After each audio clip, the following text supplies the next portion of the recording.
Sonetul 59. Vrei să te smulgi din mine? Smulgându-mi ochii poate. Și nici atunci, de-a pururi stai dincolo de ei. În tot ce este în mine duh de eternitate, în însăși nemurirea în care am să mă închei. Ce-mi pasă că iubirea, ca luna, are faze, când crește și când scade până la întunecime.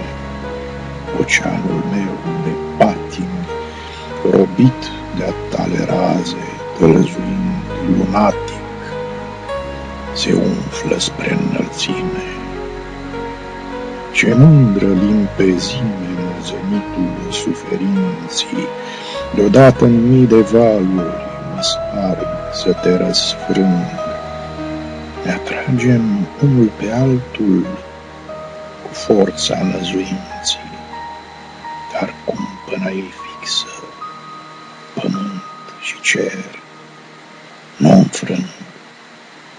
Și totuși, aspra-i lege poetul va înfrunta, în orice vers se scaldă de sus splendoarea